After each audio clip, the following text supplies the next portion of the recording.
A very good afternoon, dear students, and welcome to the lecture of Entrepreneurship Development. This is Professor Shauresha teaching you the subject of ED. I hope all of you are doing well. Dear students, in the last lecture, we completed the various modes of financing, the sources of financing, and the main purpose for which you require the financing for a business enterprise. Now today, moving on further with the unit of your first unit, that is of your related to entrepreneurship, we will study today the topic of managing the growth. Right, students? Now again, managing the growth is a very vast topic included in this subject. We will study the various strategies of growth. We will study their advantages, limitations. We will study the various life cycle of growth of a business in detail in today's lecture. Fine. So I hope everyone is ready for the lecture. Let us begin. Now students, as you all must be aware that growth is always an essential part for the existence of any business, right? Any business, maybe whether it is a big or a small business, growth is always necessary. As the mission statement of Reliance always says that growth is life, right? So again, growth is necessary for every business, right?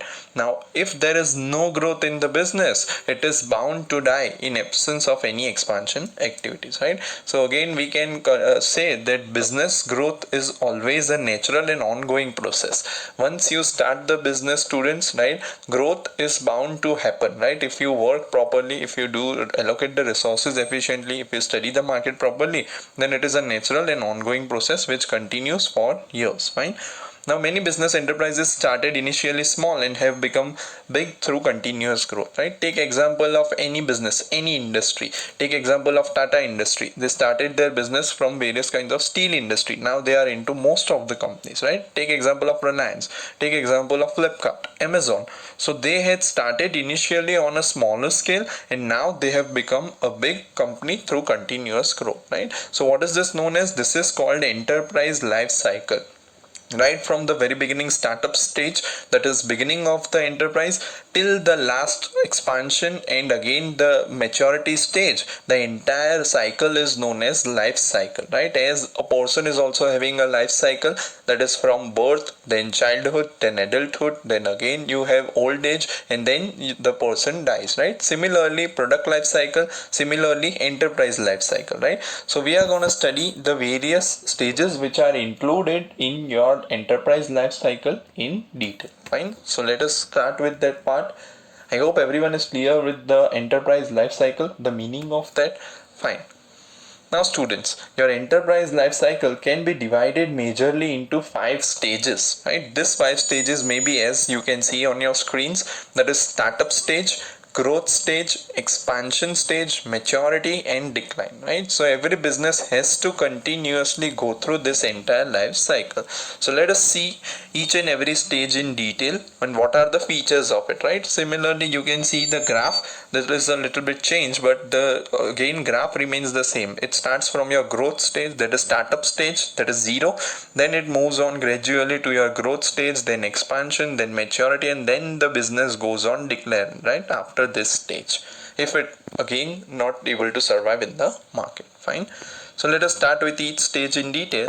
What is your startup stage, students, right? This stage is the birth or emergence of business. Keep in mind, startup, the word itself says starting up, right? So it is the birth or emergence of any business enterprise. The production takes place in limited scale. Why? Because you have just entered the market. Your consumer share is very less, your market share is very less, you are having a limited production capacity, so it is in very limited scale.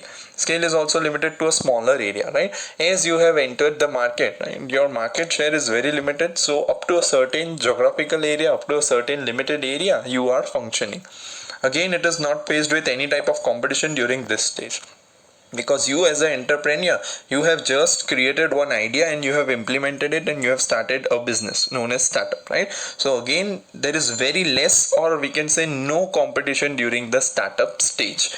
Profit may not be earned during the startup stage, right? Because you have again so many resources which are invested in your business to start the business, maybe fixed assets, maybe working capital. So immediately your sales may not rise up to a certain level, right? So that may lead you to again decrease in revenue, or we can say no revenue, and your profits may not be earned at startup stage, right? It is not necessary that they may not be earned, but many a times in most of the cases you can see, in order to recover the costs are very high in the initial stage because you do lots of investment. So in that cases profits may not be earned, right? So this is your startup stage, students. I hope everyone is clear with that. Just remember the key points: the birth or emergence of business, then limited scale, smaller area, and again no competition is faced, and profit may not be on, right? I suppose everyone is clear with the startup stage. Once the startup stage is completed, the business comes in the growth stage, right? Growth stage is very important stage here. Again, this is followed by your growth stage. During this stage is known as accepted by the market, right? Once you start your business, you start exploring the new opportunities in the business, and then again the product, the services are accepted by the consumer and by the markets. Production and sales increase, yet supply falls short of demand for the product produced by the enterprise, right? Again, the production and sales increases up to a very high level, but as the product is accepted by the market, you are known again business in the market, so your demand will increase very high. But because there is limited production capacity, you are in again just entered into growth stage, then there is a short of supply.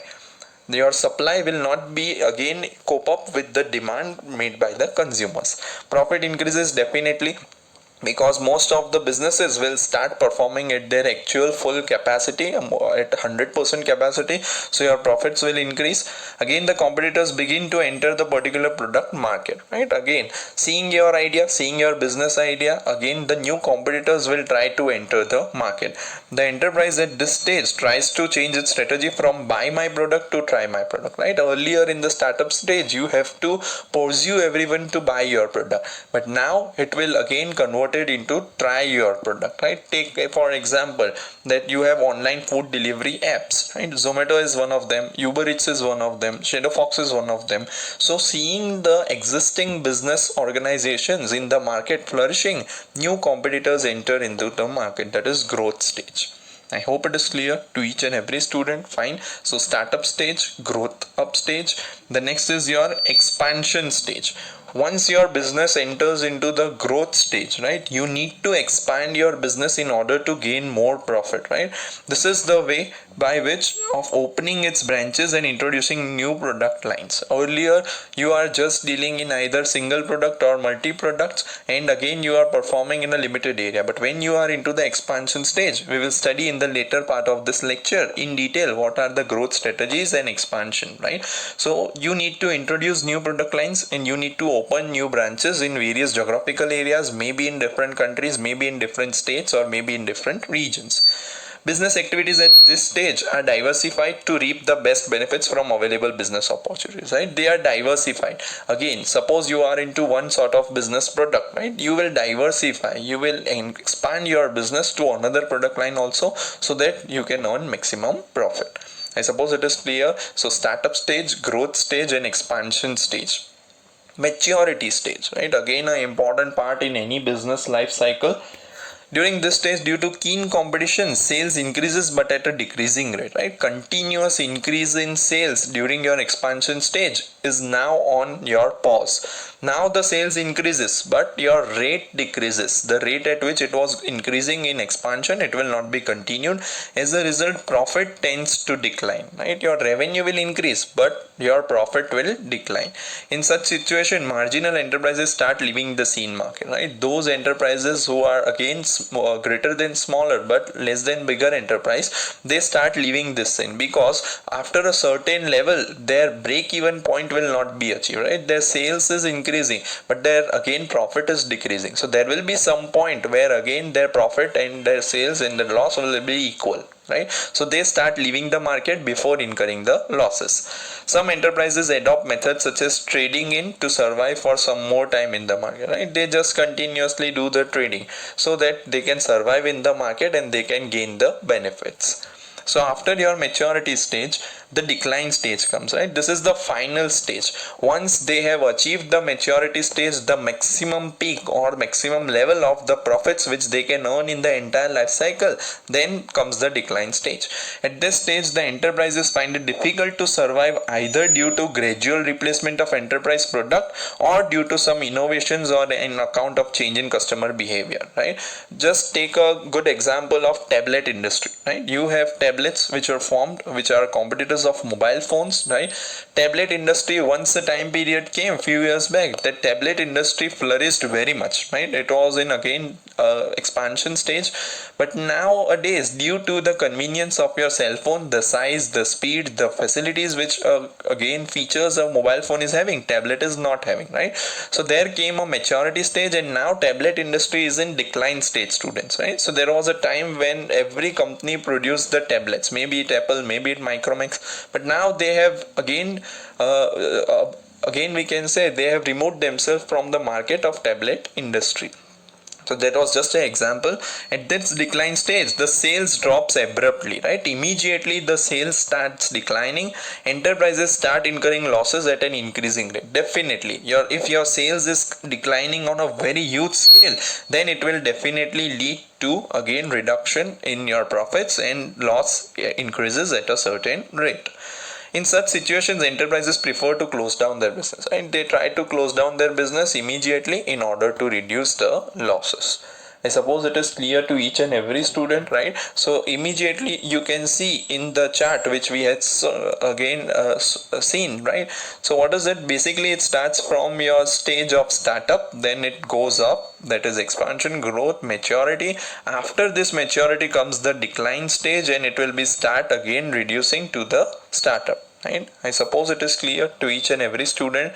So I hope you all must be clear now with the enterprise life cycle, right?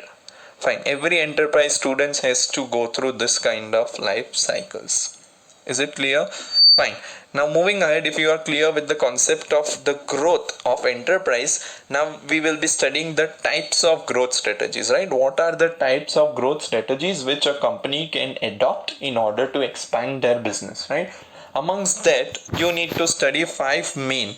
Amongst that, the very first is your expansion, diversification, joint venture, merger, and franchising, right? Franchising, already we have studied it in detail in the previous lectures. We'll be completing the 4 main growth strategies. Each strategy you need to understand the concept, the meaning, the advantages, and the limitations. Fine.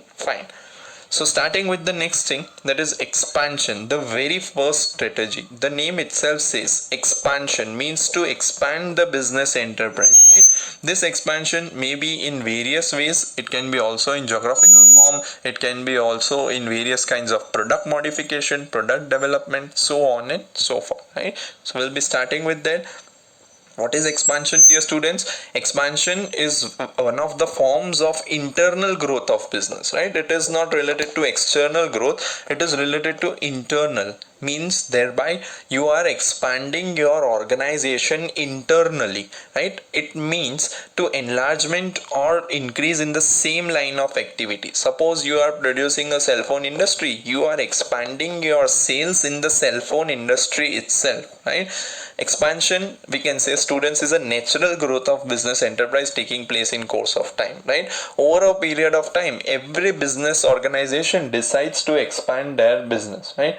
Again, in case of expansion, students, the enterprise growth is without joining any hands with any other enterprise, right? All those previous strategies which we will see here, there is joining hands with other people, but in expansion there is no joining of hands with other people. You internally are expanding your business. Fine. Again, there are 3 main form of business expansions we'll be studying. The very first amongst that is expansion through market penetration, right? Through market penetration means you enter another market, right? Again, suppose one market you are dealing, that is in India.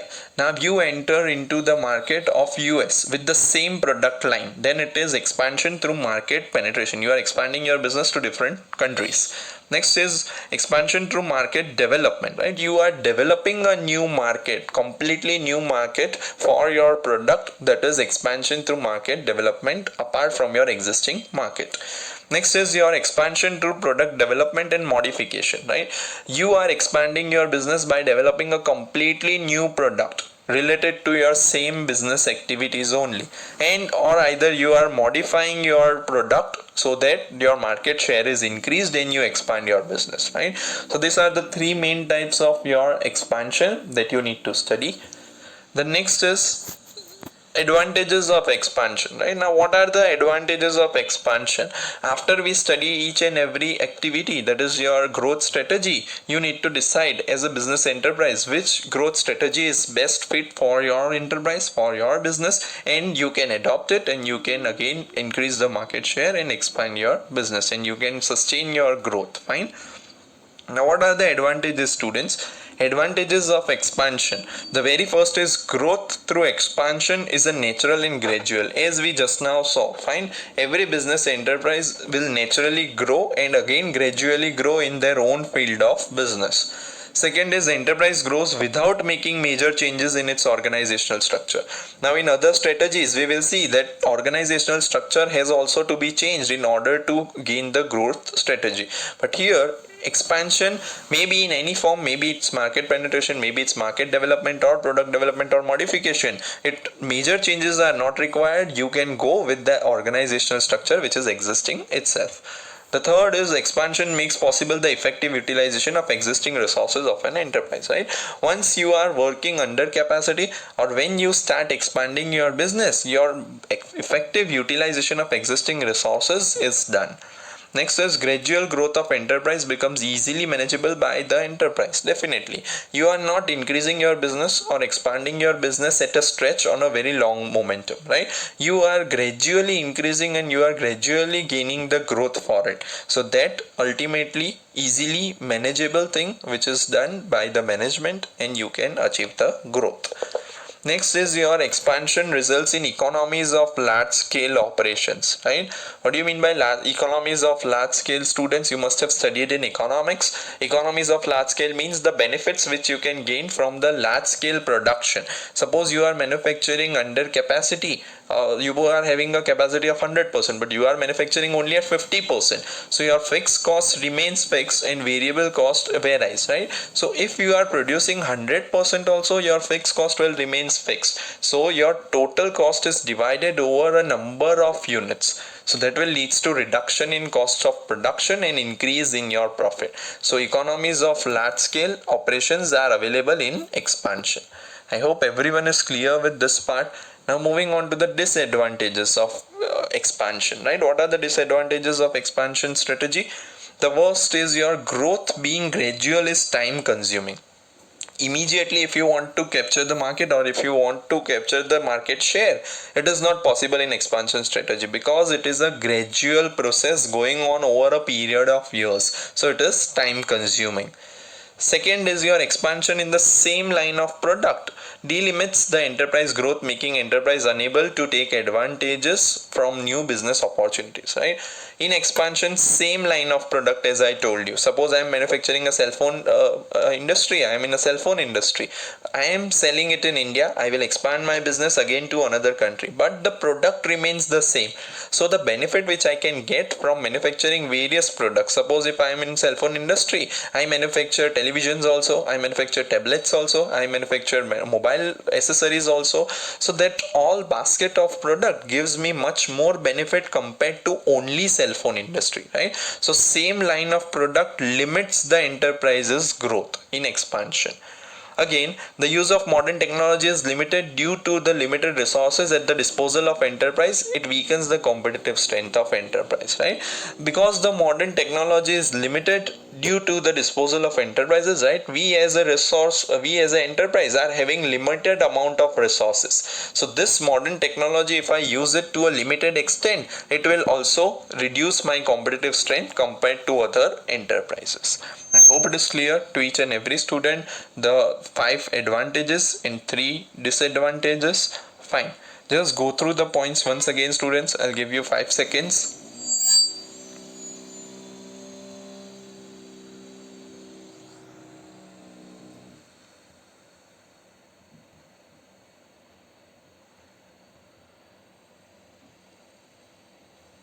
Fine. I hope everyone must have gone through the points. Now the disadvantages, the 3 points you need to remember. The very first is time consuming. The second it limits the enterprise's growth, and the third is limited due to limited resources. Fine. I hope it is clear. Now the next strategy is the strategy of diversification, right?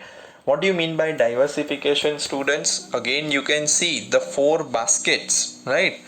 Diversification means from one basket of products you are moving on to another product and then the third product. You are not keeping all your eggs in one basket. You are again producing different kinds of products in different kinds of industry, again in different kinds of market, right? So again we can say diversification is the most common form of internal growth of business. Again, expansion, as we saw, students, it has a limitation of growing in only one product line, right? But this diversification strategy is evolved from the limitations of expansion, right? A business can again grow not only by existing products, but it has to work on much more products. Fine. So in simple terms, we'll be understanding what do you mean by diversification. In simple terms, students, diversification may be defined as a process of adding more products, markets, services to the existing one. You are producing one product, for example, right? Again, the process of adding more products market, either you can add more products to your basket, again you can add more markets, that is from more than one business unit, then the last is more services, right? Take example of your Nestle is manufacturing your Maggi noodles also, Nestle is manufacturing your chocolates like Kit Kat also, Nestle is manufacturing your coffee also, Nestle is manufacturing again your milk powder also. So they are having a various products and the markets to the existing one they have added, right? Again, there is no need for adding the new products markets to the existing one. Such an approach to the again growth by adding new products to existing product line is called diversification, right? So there is again a very much important need. You have to add the products in the existing one so that you can develop your business, and such approach is known as your diversification. I hope it is clear. Fine. Now, 4 diversification strategies you need to study, students. We will see it in very brief with examples. What do you mean by diversification strategies? Amongst that, the very first you can see is horizontal diversification, right? Horizontal. Again, you can see horizontal means at the same level. In this type of diversification, students, the same type of product or market added to the existing ones, right? You are having the existing ones of the product, in that you are adding the same type of product or market, right? To say for example, adding refrigerators to its original products of steel safes and locks by Godrej is an example of horizontal diversification. If you see, Godrej is very famous for the lockers or for the iron or steel safes, right? Again, it added the refrigerator product that is again similar to the steel safes only, but the product is different. So that is one of the example of horizontal diversification, right? I hope it is clear. Next is your vertical diversification, students, right? What do you mean by vertical diversification? This is a type of diversification where complementary products or services are added to the existing product, right? Remember the keywords. In horizontal, same type of product is added. In vertical diversification, complementary type of product is added, right? What are the examples? Again, the new products or services serve either as inputs or the customer for firm's own product, right? A TV manufacturer may start producing picture tubes needed by, right? Again, a TV manufacturer, if it is producing, then it will start also producing the picture tubes which are needed, or it can start producing the music systems which are complementary to the televisions, right? Again, similarly, we can take another example. A sugar mill may develop a sugarcane farm to supply the raw material or inputs in it. Fine. So I suppose it is clear. So vertical itself says up or down. That is related to your complementary product, students. Fine. The third one is your concentric diversification, right? What do you mean by concentric diversification? In this type, students, an enterprise enters into the business related to its present one in terms of technology, marketing, or both, right? Say for example, we'll understand with the example. Once again, I'll take the example of Nestle company. Originally, it was producing a baby food, right? So Nestle was a company which was involved in producing your baby food. Now they have entered into the related product, that is like your tomato ketchup is there, Maggi noodles I told you, you have chocolate industry. Similarly, another example is of tea company like Lipton.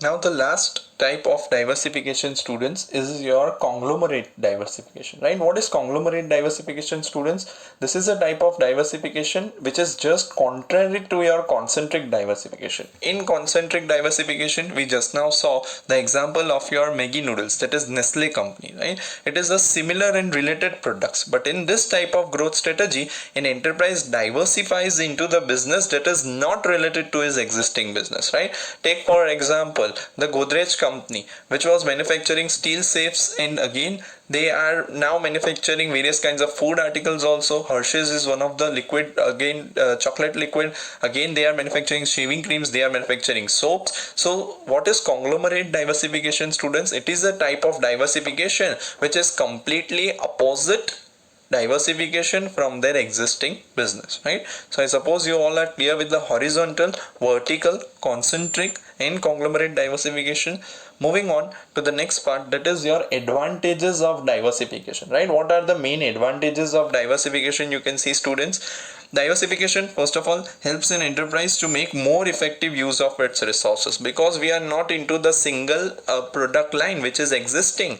We can make much more effective use of our resources. The second is diversification also helps minimizing the risk involved in the business, right? Suppose many times it takes place that if our business is dependent upon a single product line, right, then there are chances that due to certain external factors, due to certain environmental factors, our business may shut down. So if our business is diversified into various products, it minimizes the risk involved in the business. The next is diversification adds to the competitive strength of the business, right? Why? Because your investment is involved into the various other types of business, different markets, different products. It adds to the competitive strength. Take example of Hindustan Unilever, right? They are involved into FMCG products also, they are involved into biscuit industry also, they are involved into various kinds of products. Take example of Dabur Limited, right? So all those companies have diversified their business to gain the competitive strength. And the last is your diversification also enables the enterprise to tide over the business fluctuations and thus ensures smooth running of the business, right? Many a times, students, it takes place that in one particular product industry there is, again we can say, slack is going on, in other industry boom is going on, right? So in order to balance their business over the fluctuation, such kind of diversification strategy is very, very important. Fine. Now the next, students, is the disadvantages of diversification. What are the disadvantages? There are only two main disadvantages that you can see. First of all, it involves the business reorganization, which requires additional resources, right? You are having an existing organizational structure. As we saw in expansion, that it requires the same organizational structure. But here, when you are in diversification, right, you need to again restructure your business organization. You need to again arrange the finance. You need to again rearrange the allocation of resources. So all this becomes a costly proposition. The next is, it becomes difficult. It is not impossible, right? Again, it becomes difficult. It is not impossible to effectively manage and coordinate the diverse business. Fine. Because in order to manage the entire business, say for example, take example of Tata Industries. They are present in either tea industry also, they are manufacturing steel also, they are into the consultancy services also, they are into automobile industries also. So again, it is becoming very much difficult. For a corporate enterprise it is okay, but when you are at a smaller and medium scale of business, it becomes difficult. But it is not impossible, but it is difficult to effectively manage and coordinate the diverse business. I hope each and everyone is clear with the diversification strategies, right? So what we have done today in lecture, students, we have completed the growth strategies and we have completed the main life cycle of an enterprise. That is, we have completed the diversification and we have completed the expansion, right? Now the next strategy is your joint venture strategy, right? So again, we'll conclude for today's lecture, students. I hope you must have understood all the things which we have covered. Joint venture, mergers and acquisitions will complete in the next lecture. And after that, we'll be starting with the valuation of a new company topic of your first unit, right? I suppose each and everyone is clear with today's part. That's all from my side, students. See you in the next lecture. Take care. This is Professor Shaurya Shah teaching you entrepreneurship development. Have a nice day ahead. Thank you for your attention, students.